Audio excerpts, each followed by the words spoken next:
नमस्कार दोस्तों। दोस्तों, आज जिस सेक्टर की इस स्टॉक की मैं चर्चा करने वाला हूँ वो बहुत ज़्यादा इम्पोर्टेंट है। वो इम्पोर्टेंट इसलिए है कि आने वाला जो मॉनसून है वो इस सेक्टर की फेवरेबल नहीं है। जी हाँ, मैं कह रहा हूँ कि वो इस सेक्टर की फेवरेबल नहीं है। और जो आपको पिक्चर यहाँ पे दिख रही है, कई लोगों को समझ में आ चुका होगा वो किस सेक्टर की बात कर रहा हूँ। मैं बात कर रहा हूँ दोस्तों सीमेंट सेक्टर की। और इस सीमेंट सेक्टर में अभी के समय आप देखेंगे तो बहुत सारा आप कह सकते हैं आने वाले समय में पॉजिटिव बातें हो रही हैं। बहुत आप कह सकते हैं आने वाले समय में इसमें कुछ ट्रिगर्स भी होने वाले हैं। और कई सीमेंट स्टॉक इतना ज़्यादा चल चुके हैं दोस्तों, जो मुझे लगता है जहाँ पे कहीं फ्रेश इन्वेस्टमेंट, मैं फ्रेश इन्वेस्टमेंट की बात कर रहा हूँ, फ्रेश इन्वेस्टमेंट करना रिस्क रिवॉर्ड में आप देखोगे तो रिस्क की तरफ मुझे थोड़े ज़्यादा लगते हैं। डिस्क्लोजर के रूप में आप बता दूं मैं आपको कि यहाँ पे जिस स्टॉक की मैं चर्चा कर रहा हूँ वो मेरे पास तो नहीं है, लेकिन हाँ रडार पे ज़रूर है दोस्तों। और मैं क्या कर रहा था, मैं इस स्टॉक के ऊपर जब पढ़ाई कर रहा था मुझे लगा स्टॉक की चर्चा करनी चाहिए। तो यदि आप कोई एक सीमेंट स्टॉक ढूंढ रहे हैं दोस्तों तो ये वीडियो आपके बहुत काम आने वाली है। मैं बता दूं वीडियो को पूरा ज़रूर देखिएगा, क्योंकि आप देखिए पिछले कुछ समय से मेरे जो वीडियोज़ हैं उसमें व्यूज़ कोई बहुत खास नहीं आ रहे हैं। और मुझे पता है कि उसमें खास क्यों नहीं आ रहे हैं, क्योंकि अभी बहुत लॉन्ग टर्म की वीडियोस चल रही हैं और स्टॉक स्पेसिफिक एनालिसिस की मैं चर्चा कर रहा हूँ।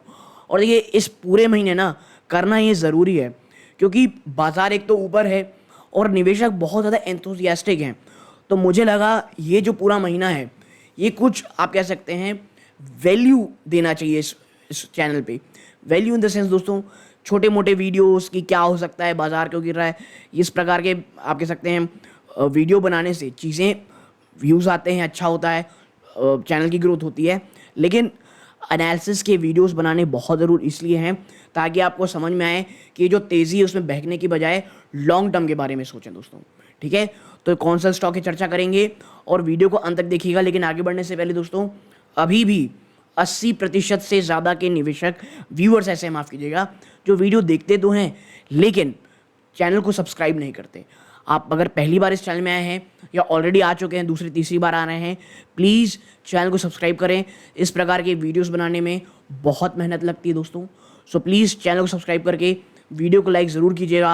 आप ऐसा करते हैं दोस्तों, चैनल की ग्रोथ होती है, बहुत बहुत मोटिवेशन मिलता है। ठीक है, तो अब चलते हैं भाई आखिर कौन सा स्टॉक है। तो देखिए हम इसे थोड़ा सा छोटा कर लेते हैं, 1 मिनट इसे। और हाँ, स्टॉक का नाम है दोस्तों डालमिया भारत।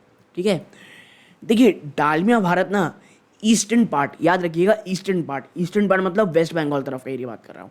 जी हाँ, वेस्ट बंगाल ईस्टर्न पार्ट है हमारे भारत का। तो ईस्टर्न पार्ट जो है वहाँ पर एक बहुत ज़्यादा डोमिनेटिंग प्लेयर है। और मुझे ऐसा लग रहा है आने वाले समय में ये जो स्टॉक है ना ये काफ़ी अच्छा करने वाला है। देखिए अंबुजा, एसीसी, अल्ट्राटेक और आप कह सकते हैं इस प्रकार के जो स्टॉक हैं, जेके सीमेंट, इस प्रकार के जो स्टॉक हैं वो बहुत अच्छे हैं लेकिन बहुत ज़्यादा चल चुके हैं। खास करके अंबुजा, एसीसी, इन प्रकार के स्टॉक्स में तो अल्ट्राटेक में फ्रेश इन्वेस्टमेंट करने से मैं बहुत ज़्यादा डरता हूँ।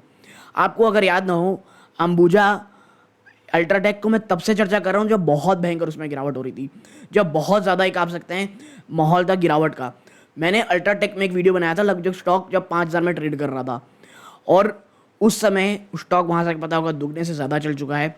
और पर्सनली अल्ट्राटेक आज भी मेरा एक फेवरेट स्टॉक है। लेकिन देखिए जो स्टॉक्स होते हैं ना वो बहुत ज़्यादा चल चुके रहते हैं। एक और स्टॉक है सीमेंट का जो मैं चर्चा किया हूँ बहुत समय में, वो है हेडलबर्ग सीमेंट।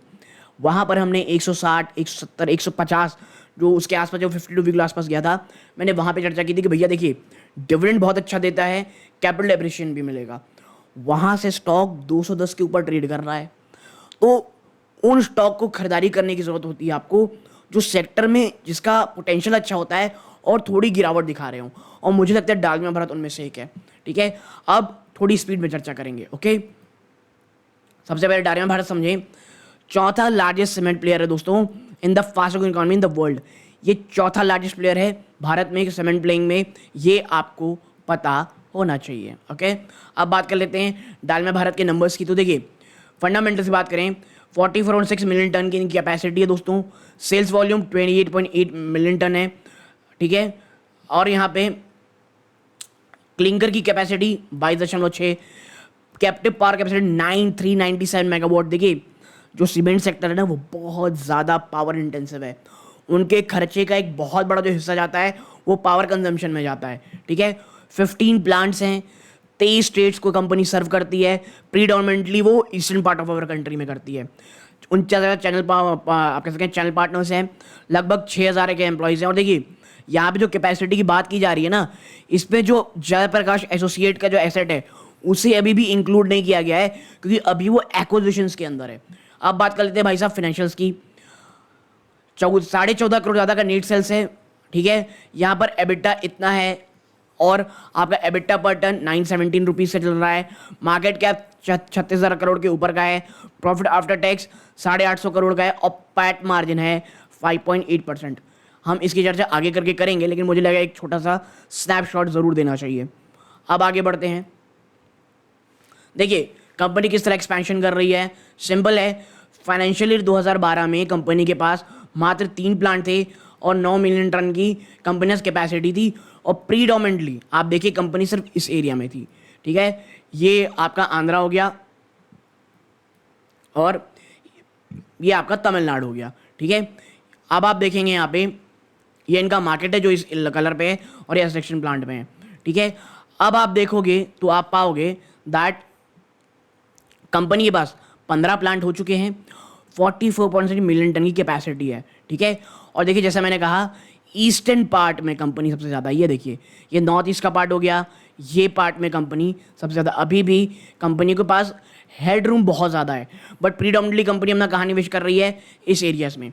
और ऑर्गेनिक एक्सपेंशन कैसे की कंपनी ने, आप देखेंगे यहाँ पे 62% ऑर्गेनिक है, इनऑर्गेनिक 29%, यानी कोई कंपनी खरीद ली, उनका एसेट खरीद लिया, और डिस्ट्रेस कैपेसिटी 9% है। ओके, अब यहाँ से हम थोड़ा सा आगे चलते हैं, 1 सेकेंड। अब देखिए आने वाले समय में कितना अच्छा आपके पास सीमेंट सेक्टर लेकर के बूस्ट है। पर कैपिटा सीमेंट कंजम्पशन पर किलो कितनी होनी चाहिए, वर्ल्ड में कितनी है, 550 से लेकर के 500 किलो। ठीक है, और भारत में कितनी है, मात्र 280-290, ह्यूमंगस। ओके, सीमेंट डिमांड सबसे ज़्यादा कहाँ से आता है, आप देखें रूरल हाउसिंग 36%। और आपको पता होगा भारत सरकार ने कहा है कि भाई आने वाले समय में हम कितना एग्रेसिव होकर के रूरल हाउसिंग में जाएंगे। अर्बन हाउसिंग 30%, इंफ्रास्ट्रक्चर से 24%।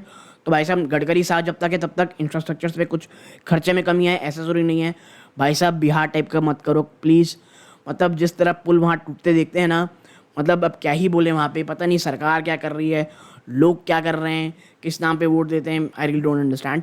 Now industrial and commercial capex 10%। ठीक है, तो आने वाले समय में आप देख रहे होंगे कि ग्रोथ ड्राइवर्स भी आपके पास बहुत ज़्यादा हैं। अब ये यहाँ की चर्चा कर ली हमने, यहाँ पे पॉज करके अगर आप इसे पूरा पढ़ना चाहते हो, जिन्हें एनालिसिस करना है वो कर सकते हैं। ठीक है, अब भैया 2 करोड़ हाउस वापस से बनने वाले नेक्स्ट 5 ईयर्स में, तो ऐसे बहुत सारी चीज़ें हैं रूरल हाउसिंग, अर्बन हाउसिंग और इंफ्रास्ट्रक्चर में। ओके, मैंने लगा कि इसे रख देना चाहिए, पॉज करके अगर आप पढ़ना चाहते हो प्लीज़ पढ़ सकते हो। इसको पढ़ने अगर हम इसमें टाइम स्पेंड करेंगे, वेस्ट नहीं कहना चाहिए, टाइम स्पेंड कर लेंगे, बहुत लंबा वीडियो हो जाएगा। ओके, अब देखिए कंपनी के पास डाइवर्सिफाइड प्रोडक्ट पोर्टफोलियो है, ये प्रीमियम कैटेगरी के प्रोडक्ट, ये देखिए ये इतने सारे हैं, आप इसे पढ़ना चाहते हैं तो पढ़ सकते हैं। ओके, ये आगे बढ़ते हैं इसके बाद। ठीक है, अब देखिए market leader in highly attractive east India market. देखिए अगर कैपेसिटी ब्रेकअप करेंगे ईस्ट इंडिया से तो डालमिया और अल्ट्राटेक सेम है 20%, नोवोकू 13, अडानी 14, श्री सीमेंट 13 और अदर 20% कैप्चर करते हैं।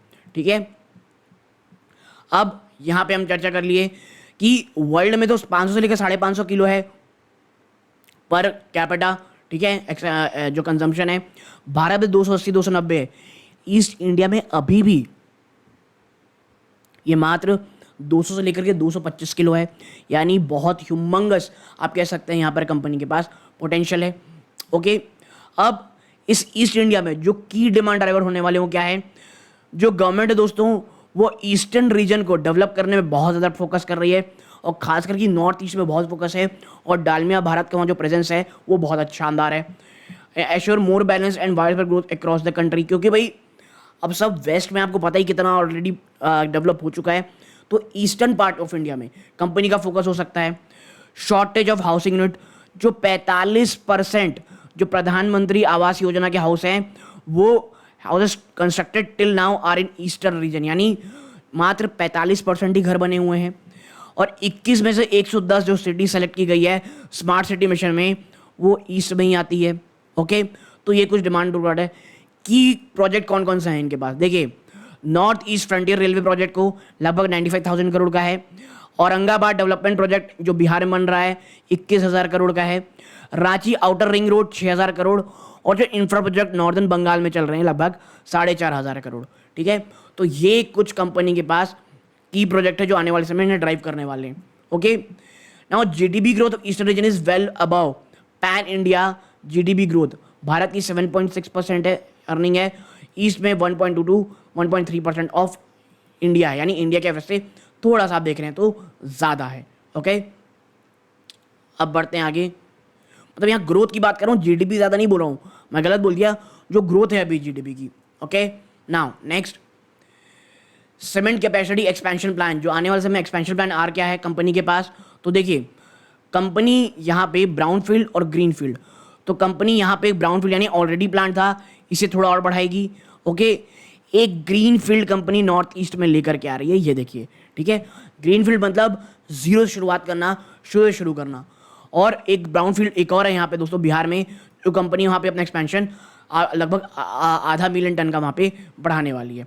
Okay, now next, leading player है की प्रोजेक्ट्स में, जैसे देखिए सेतु जो सीला टनल अरुणाचल में, ये प्रकार के हैं, तो ये एक अच्छी चीज़ें हैं। Okay, now highlights of the investor, और ये एक बहुत ही ज़्यादा इंपॉर्टेंट रहने वाला है। देखिए कुछ बड़ा कंसर्न इन्वेस्टर के लिए सीमेंट सेक्टर में, और मैं इसीलिए कह रहा हूँ, देखिए जब ऑलरेडी बहुत ज़्यादा निगेटिव हो जाए, यानी बहुत सारी निगेटिविटी ऑलरेडी प्राइस इन हो जाती है, वही खरीदारी करने का समझ होता है with respect to investment, in respect to investment. ठीक है, मैं ट्रेडिंग की बात नहीं कर रहा हूँ, इन्वेस्टमेंट की बात कर रहा हूँ। तो देखिए सीमेंट प्लेयर्स ने भैया प्राइस तो हाइक कर लिया लगभग 8 से 10 रुपये प्रति बैग।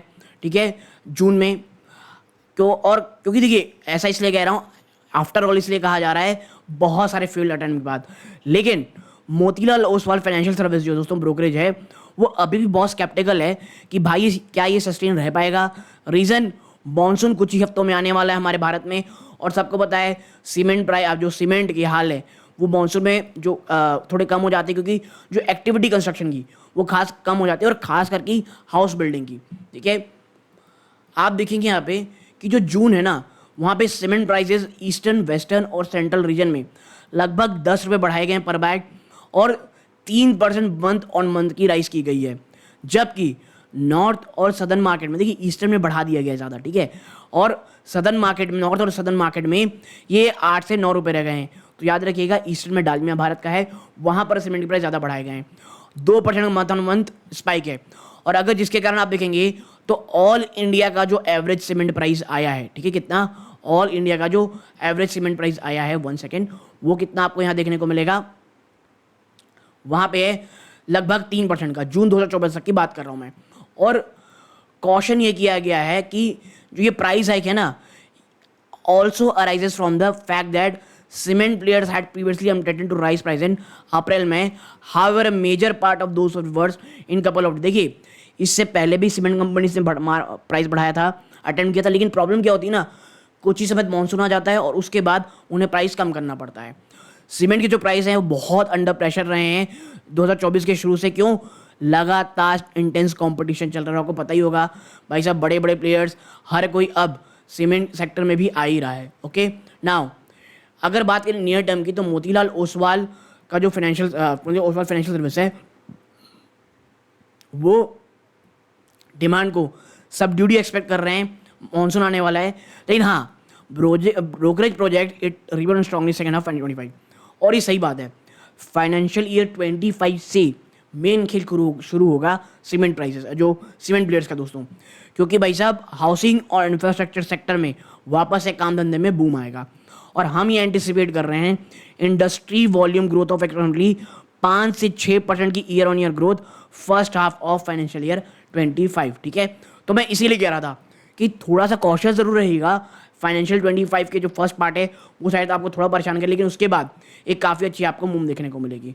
ठीक है, meanwhile Modi 3 announce to construct 3 crore extra rural urban housing finance house बनाएगी भारत सरकार प्रधानमंत्री आवास योजना में, is also seen as a positive development for cement sector, and we believe this initiative is significantly positive for cement industry as the government continued focus on affordable housing और development। ठीक है, तो प्रधानमंत्री housing finance कह रही भाई 3 करोड़ घर हम और बनाएंगे आने वाले 5 सालों में।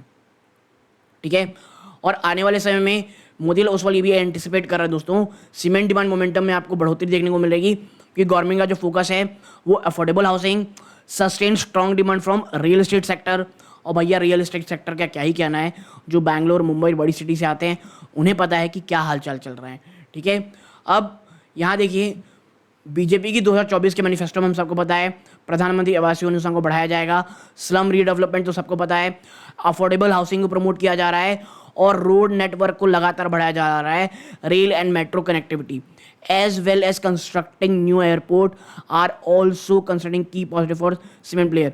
और लगातार नए जो एयरपोर्ट बनाए जा रहे हैं वो भी एक बहुत पॉजिटिव की फैक्टर है इस कंपनी के लिए। ठीक है, अब देखिए अब बातें हैं डालमिया भारत में। तो देखिए जो कैपेसिटी एक्सपेंशन है वो वॉल्यूम को सपोर्ट करेगा, तो 10% में जंप ईयर ऑन ईयर आपको देखने को मिल रहा था डालमिया भारत के रिजल्ट में, और ये मेनली क्यों था, वॉल्यूम से ज़बरदस्त जंप देखने को मिला था, लगभग 19% जंप ईयर ऑन ईयर।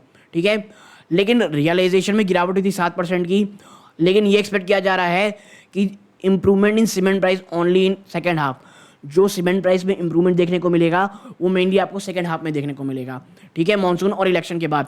और जो ऑनगोइंग कैपेसिटी एक्सपेंशन चल रही है 8 मिलियन टन की कंपनी 2024 तक बात की जा रही है। क्यों, जो जेपी एक्विजिशन जो हमने शुरू में बात की थी जेपी स्टेट की एक्विजिशन की, वो कंपनी यहाँ कर रही है, and the acquisition will support future volume growth.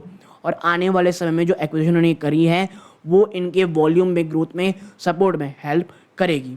Okay, और द इम्प्रूवमेंट ट्रेड मिक्स जो पहले 65.24 में थी, 524 में आई है, जो पहले 63% थी, वो आने वाले समय में रियलाइजेशन को भी बहुत ज़्यादा सपोर्ट करेगी। ठीक है, अब बात कर लेते हैं कि मार्जिन में जो डिक्लाइन देखने को मिल रहा है वो इसलिए देखने को मिला है क्योंकि रियलाइजेशन में कमी आई है। देखिए जो एबिटा में 7.5% आपको गिरावट देखने को मिल रही थी ईयर ऑन ईयर, क्योंकि जो एबिटा मार्जिन थी उस पर 290 बेस पॉइंट गिरावट थी आपकी ईयर ऑन ईयर टू कितने 15.2% की। वो इसलिए थी क्योंकि cement prices due to sharp decline cement price में 7% गिरावट थी ईयर ऑन ईयर। जी हाँ, 7% की सीमेंट प्राइसेस में आपको गिरावट देखने को मिल रही थी। ठीक है, और प्राइस 30% करेक्ट हुए थे ईयर ऑन ईयर बेस पे, जिसके कारण आप देखें leading to 24% year on decline in power fuel cost.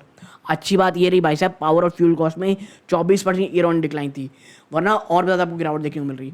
But जो रॉ मटेरियल इन कॉस्ट है ना पर टन, उसमें 10% जंप आया है due to increase in slag और फ्लाई ऐश के प्राइसेस में। ठीक है, एबिटा पर टन भी आपको गिरावट दिखाया टू 4743 रुपीज़, जो पहले 955 रुपये ईयर ऑन ईयर थी। ठीक है, और इसके कारण भी आपको थोड़ी गिरावट देखने को मिल रही है।